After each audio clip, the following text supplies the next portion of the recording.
Donc, je m'appelle Madame Soukaina Touré. Je suis née à la zone B, dans la commune de Fann-Point-E, Amitié. Je fais l'école primaire au Point E, puis l'école primaire au franco-sénégalaise. Je vais vous raconter un tout petit peu ma vie. J'ai commencé très tôt l'entrepreneuriat. J'ai fait l'entrepreneuriat depuis l'âge de 5 ans. Je peux dire que depuis 5 ans, j'avais l'habitude de rassembler les jeunes filles de mon quartier, les rassembler à quelque chose. Donc, le virus de l'entrepreneuriat m'est venu comme ça. J'ai commencé avec les femmes plus tard dans ma vie. Mais à l'âge de 13 ans, je dirais 13 ans, je suis partie en France avec une partie de ma famille pour étudier. Et c'est après avoir fini mes études que je suis rentrée au Sénégal. Je vous dis que j'étais venue en vacances, en fait, et j'ai pu trouver du travail à 400 km de Dakar, Bakel. Je suis partie travailler dans une organisation américaine. Dans cette organisation américaine, j'étais administrateur et j'y ai travaillé pendant 8 ans avant d'aller encore aux États-Unis pour travailler. C'est à mon retour que j'ai eu le virus du développement. J'avais une petite association qui s'appelait Jeunesse Action Sénégal. C'était une association de quartier que j'ai commencé. J'avais moins de 21 ans. Et du coup, j'ai osé. Je suis allée à la grande mosquée à la rencontre du grand imam de Dakar, El Hadj Maodo Sylla. Et j'ai lui proposé que je voudrais un peu faire le nettoyage de la mosquée. Mais lui, il en a vu autrement. Il m'a proposé la réflexion. Et sans avoir 1 franc, 10 francs, je me suis lancée. Et comme je dis toujours aux gens, il ne faut jamais dire non. Il faut oser. Donc, je me suis lancée à faire cette mosquée. Et sans moyens, mais je me suis ouverte au public. Je me suis ouverte également à mes correspondants étrangers. Et c'est ainsi que j'ai pu financer la réhabilitation de cette grande mosquée que vous voyez, avec l'appui bien sûr de mon ami, Feu Latif Gueye. Donc j'ai fait cette mosquée grâce à lui, grâce à la participation également de plusieurs dignitaires lébou.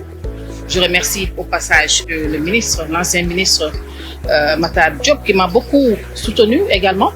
Et j'ai fait cette mosquée que vous voyez ici. Et ça fait partie de mon CV. Donc j'ai fait la mosquée.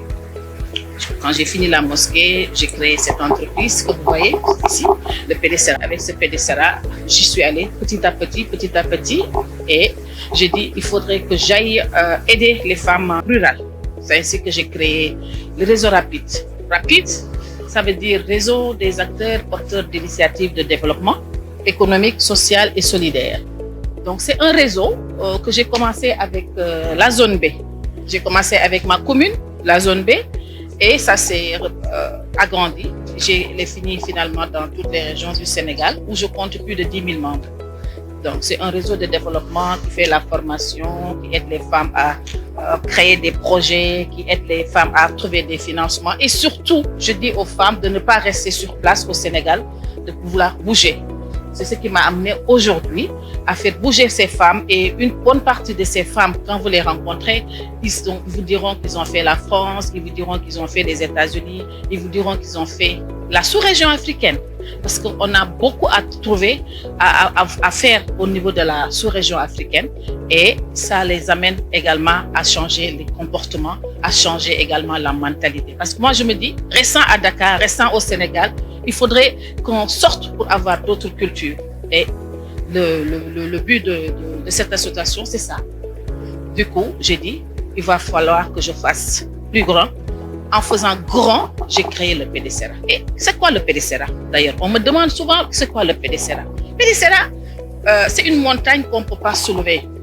PDCRA, j'ai pris ce PDCRA parce que je veux qu'on soit vraiment très grand. Et j'ai osé cette aventure. En partant, les gens me disaient, mais Soukaina, tu oses. Mais comme j'ose le faire. Donc j'ai commencé par la Gambie, avec mes sœurs de la Gambie, qui sont plus ou moins comme nous. Et ils ont répondu à mon appel. Et du coup, après la Gambie, je suis en Guinée-Bissau. Je suis au Burkina Faso, je suis en Guinée-Conakry, je pars souvent en Guinée-Conakry, je suis au Niger, au Tchad, en passant bien sûr au Sénégal et pour le Bénin, et mention spéciale au Bénin.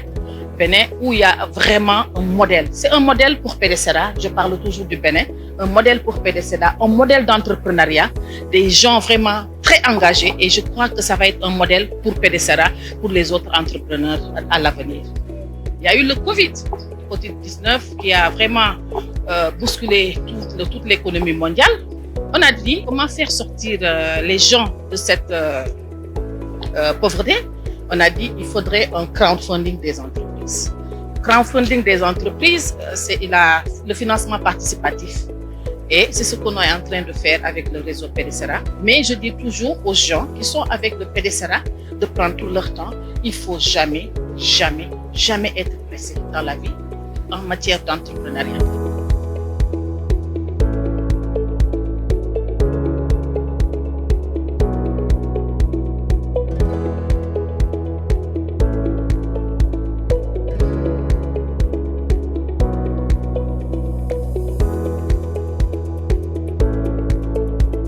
Comme j'adore les enfants, j'ai reçu ce prix en 2011, protecteur de l'enfance.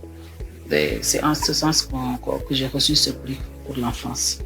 Là, il y a également un autre prix décerné à la commune de Niakourab. Donc, j'avais fait des financements au profit des femmes. C'est à Niakourab, il y a 3-4 ans de cela. Ça, c'est un prix que j'avais reçu comment on appelle ça, du monument de la Renaissance. On avait organisé une très grande conférence. Ce prix également, chaque année, depuis à peu près 8 ans, je participe au CSW, la journée de la femme aux États-Unis. Et là, c'est le prix d'Annie Glover qui m'a donné ce prix, c'est l'acteur américain qui suit nos activités. Oui, c'est un prix que j'ai reçu avec M. Imad Bouchira, une association que j'ai eu à créer également. C'est Madame Viviane Wade. Elle a été la première personnalité à répondre présente à mes activités. C'était en 2002 au Méridien Président, qui sont plus de ce monde, mais qui me poussent dans le travail. Donc tous les jours que Dieu fait, je les regarde. Et ça me donne la force. Travail, voilà. Mes deux parents. Tout d'abord, il faut être très strong. You have to be strong. Avoir une confiance en soi. Savoir influencer également, ça fait partie du leadership. Savoir prendre parole en public et savoir également créer des projets. Et comment faire également participer les femmes, comment faire développer le projet des femmes, comment diriger des femmes. Et c'est pas facile pour diriger surtout les femmes parce que ça dépend des comportements, mais tout ça fait partie du leadership.